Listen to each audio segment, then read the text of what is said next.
அனைவருக்கும் என் இனிய தாழ்மையான வணக்கங்கள். இலகு தமிழ் இனிய கவிதையில் தோழனாக ஒரு தனையன் என்ற தலைப்பில் ஒரு கவிதை தொகுப்பு. அறியாத வயதில் ஆண்டவன் அளித்த அற்புதமான பொக்கிஷம் என் மகன். விலைமதிப்பற்ற என் செல்வத்தை கலைநயத்தோடு ரசித்திருந்தேன். கள்ளங்கபடமற்ற அவன் வெள்ளை சிரிப்பை கண்டு கண்டு களித்திருந்தேன். சின்ன சின்ன குறும்புகள் பார்த்து சிந்திக்க மறந்து குதூகலித்திருந்தேன். அன்று என் கை விரல்களுக்குள் தன்னை முழுதாய் அடக்கியவன் இன்று என் கைப்பிடித்து வழிகாட்டும் முன்னோடியாகிறான். அன்று என் தோள் சாய்ந்து உறங்கிப் பழகியவன் இன்று தோழமையின் தோள் தந்து சிநேகனாகிறான். அன்று பள்ளிப்பாடம் கற்றுக் கொடுக்கும் ஆசானாக நான், இன்று பகுத்தறிவு பாடம் கூறும் அறிஞனாக அவன். அன்று நல்வழி காட்டும் தாயாக நான், இன்று நன்னெறி கூறும் சான்றோனாக அவன்.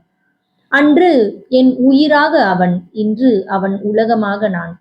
எத்தனை வயதை கடந்தாலும் எத்தனை உயரத்தை அடைந்தாலும் என்றும் என் அன்பு மகனாக, ஆசை உறவாக, மாறாத பாசத்தோடு, மறையாத நேசத்தோடு, தோழனாய் என் தனை. நன்றி, வணக்கம்.